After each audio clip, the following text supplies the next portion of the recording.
Nós estamos recebendo pela primeira vez aqui nos estúdios do programa SBT Comunidade ao vivo o Dr. Felipe Amorim, né, que é o presidente da Comissão de Estudos Constitucionais da OAB, a Ordem dos Advogados do Brasil, secção aqui de Mato Grosso. Doutor Felipe, seja bem-vindo aí, obrigado pela sua presença aqui, hein? Obrigado, eu que agradeço em nome da OAB Mato Grosso.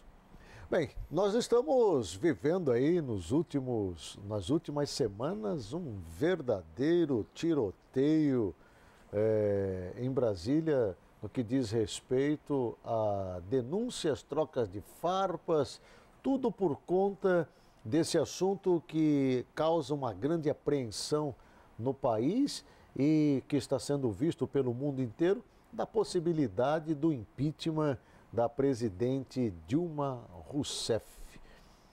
Isto, de fato, pode acontecer, doutor Felipe?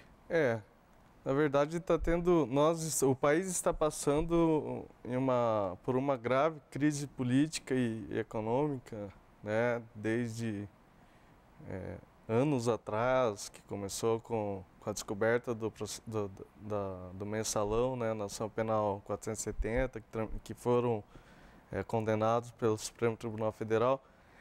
E em relação ao impeachment, tem previsão constitucional na própria Constituição Federal, o artigo 85 prevê, não se trata de um golpe de Estado, nem de um golpe de poder, é um processo político com previsão constitucional e legal. Tem uma lei até que foi recepcionada pela Constituição de 88 de 1950, a Lei 1070, que prevê e regulamenta o processo de impeachment que deve ocorrer na Câmara, no Congresso Nacional, na Câmara e no Senado. Tá, mas o que nós estamos vendo aí é a base aliada do governo falar em golpe. E nós estamos vendo também do outro lado a base oposicionista, né, indignada com toda essa situação que envolve o cenário nacional, os escândalos, você citou aí, doutor, a questão do mensalão, agora tem o petrolão e tantos outros escândalos mais. Mas quando se fala em impeachment da presidente Dilma Rousseff, é baseado em quê?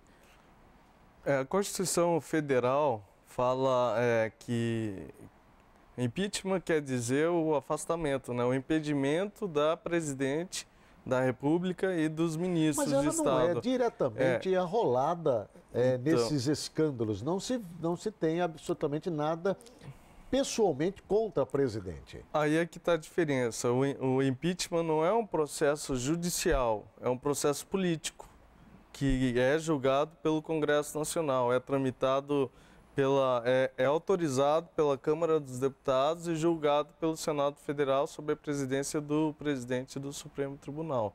É um julgamento extremamente político naqueles crimes de responsabilidade, que é não respeitar os poderes constituídos, os direitos individuais, as leis orçamentárias e outros crimes que a própria Lei 1079 de 1950 tipifica. Não são crimes comuns, como os crimes previstos no Código Penal e na legislação penal, de desvios de recursos Exatamente. públicos. Aí é outro, aí quem julga em se tratando de questão eleitoral, assim, de desvio e uso de poder econômico, é o TSE. Em se tratando de corrupção, usando o cargo para corrupção, para desviar a verba pública, atos de improbidade, é o Supremo Tribunal Federal. A questão toda do impeachment está em torno das conhecidas, aí como ficaram conhecidas, pedaladas fiscais, né? Por último, agora, o Congresso acabou aprovando, dando consentimento, liberando a presidência e o governo federal a passar por cima das leis de responsabilidade fiscais, vai fechar o ano de 2015 com um rombo no vermelho na ordem de 120 bilhões de reais. Esse seria o principal motivo? Seria o que está na Constituição, em um dos incisos, salvo engano, o quarto do artigo 85, a infração às leis orçamentárias. Nesse governo atual, desse novo mandato da presidente Dilma, ela autorizou gastos extras sem a anuência do Congresso Nacional, sem a permissão e o conhecimento do Congresso Nacional, que é um órgão fiscalizador dos que deveria poderes. fiscalizar. É um órgão não, é um poder, Sim, né? Que tem que exercer esse papel de fiscalização. Exatamente. Bem, só para que você possa ter uma ideia como funciona esse processo do impeachment, nós fizemos questão de preparar para que você possa entender como é esse procedimento. Veja, acompanhe e eu peço também aí a ajuda do Dr. Felipe Amorim para falar a respeito disso. O processo é isso daí, né? Ao pedido é preciso apontar um crime de responsabilidade da presidente e isso cabe, obviamente, ao presidente da Câmara Federal, no caso hoje, presidente o Eduardo Cunha, do PMDB, de aceitar ou não, e agora, recentemente, na semana passada, ele acabou consentindo, dando abertura, acolhendo na Câmara esse pedido aí. Agora, há necessidade de se montar uma comissão especial, doutor. Primeiramente, uma vez admitido o processo pelo... O recebimento, na verdade... Eu peço para parar por aqui, deixa assim aí, onde está a comissão aí. Isso, obrigado. Uma vez recebido o processo pelo presidente da Câmara, Eduardo Cunha, será montada uma comissão especial para... Composta de 65 deputados. 65 deputados. De todos os partidos representativos que têm representantes no Congresso, né? Proporcionalmente com números. Aí, após essa análise preliminar dessa comissão, se aceita ou não o pedido, é elaborado um parecer e esse parecer será levado ao plenário da Câmara de Deputados. Para votação. Para votação. Caso seja confirmado o procedimento de andamento, aí entra... Coloca para mim, por favor, novamente. Aí a presidente ela tem que se afastar. Ela acaba se afastando ali por um período de 180 dias das suas funções. Exatamente. A Constituição Federal prevê que, se tratando de... Se a Câmara de Deputados acatar o pedido de impeachment, que é o juiz de admissibilidade do processo, do pedido, ela é afastada por até 180 dias de suas funções. Até 180 dias, e aí o vice acaba assumindo interinamente. Aí o vice-presidente da República assume o cargo.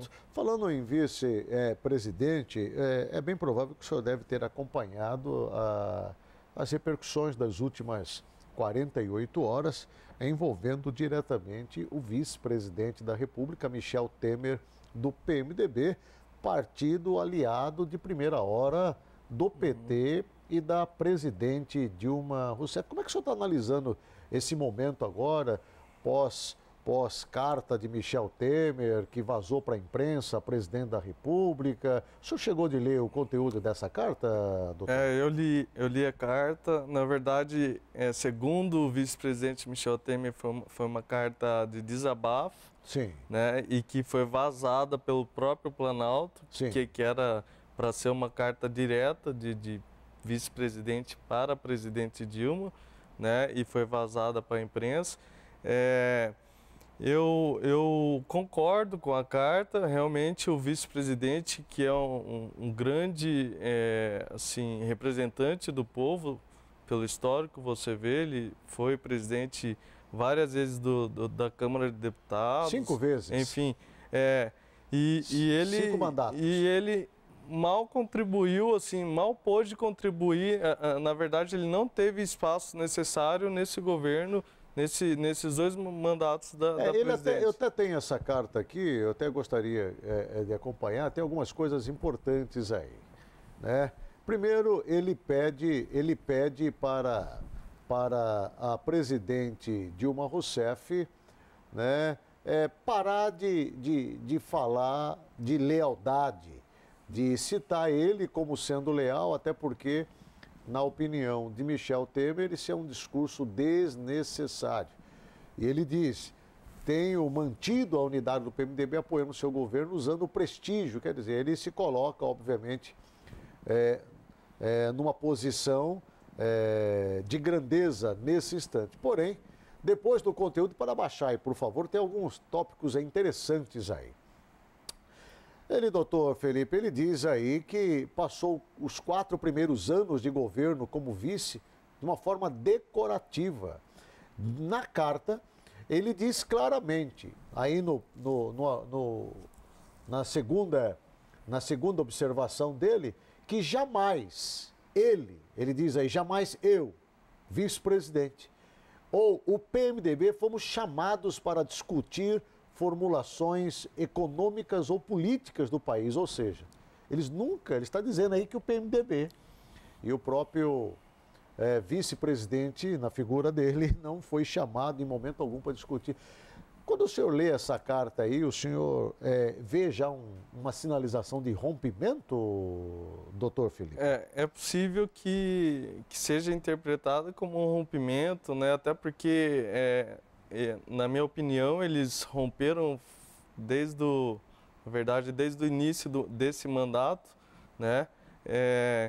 E o Temer vem trabalhando silenciosamente, em razão desses acontecimentos, que a Dilma tem colocado ele apenas como figura de vice-presidente, não tem convidado para as decisões centrais políticas do país, né, econômicas, sociais. Entendi. Doutor Felipe, a presidente Dilma Rousseff reuniu no último final de semana vários juristas e o próprio advogado da União para tratar desta questão impeachment. Se é possível, se não é possível, e os juristas que estão assessorando a presidente atestam de uma forma tranquila de que é incabível toda e qualquer movimentação nesse sentido. E há também um certo silêncio por parte de muitos líderes, até mesmo da oposição, com relação ao impeachment. Há quem diga que dentro da própria base oposicionista há muitos contrários ao impeachment, dentre eles governadores, claro, com exceção ao governador Pedro Táxi, que é totalmente favorável ao impeachment, mas muitos governadores são contra. Como é que o senhor analisa esse cenário? Na verdade, a questão da própria temática impeachment não é uma questão jurídica, tem fundamentos jurídicos para a decretação do impeachment e impedimento da presidente da República. Em relação aos juristas, isso é muito bem dividido. Tem grandes juristas que defendem que não há indício e, por outro lado, tem outros grandes juristas do mesmo naipe que defendem que há indícios jurídicos para a decretação do impeachment. Como eu falei no início da reportagem, é uma questão política a ser decidido pelo Congresso Nacional. É um julgamento político e não propriamente jurídico ou judicial, né? Será um julgamento político que compete tão somente ao Congresso Nacional. Quer dizer, as pedaladas fiscais, né? Os gastos acima do orçamento estabelecido, que extrapola as leis de responsabilidade fiscal, são apenas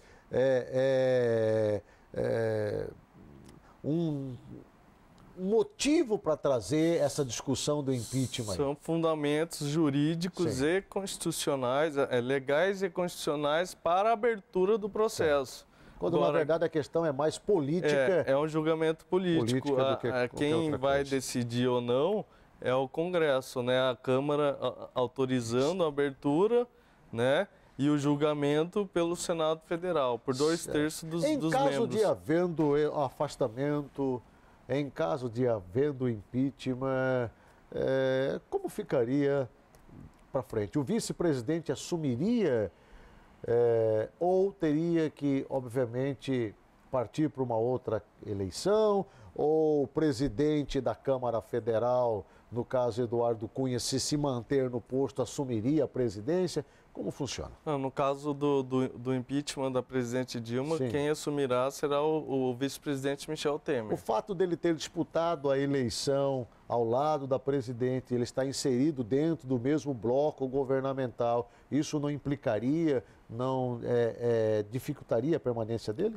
Não, no impeachment do Collor tivemos o vice Itamar, que fez que assumiu o posto e terminou o mandato normalmente, implantou depois o Plano Real, foi muito bom para a economia, né, para a governabilidade do país, que hoje não se vê Sim. na figura da presidente Dilma Rousseff. Nesse caso, o processo é claro que cabe também contra o Michel Temer o processo de impeachment, né? Mas nesse caso é somente contra a Dilma Rousseff, Certo. que ele não fez parte de todas essas questões que ela está sendo acusada, né? de crimes de responsabilidade. Entendi. Bom, nós conversamos nessa tarde com o Dr. Felipe Amorim, presidente da Comissão de Estudos Constitucionais da OAB, secção aqui de Mato Grosso. Doutor Felipe, muito obrigado pela sua participação. Vamos aguardar e ver como vai ser os próximos capítulos, né? Vamos aguardar. Continuo à disposição em nome da OAB e agradeço pelo convite. Muito obrigado, viu? Muito obrigado mesmo.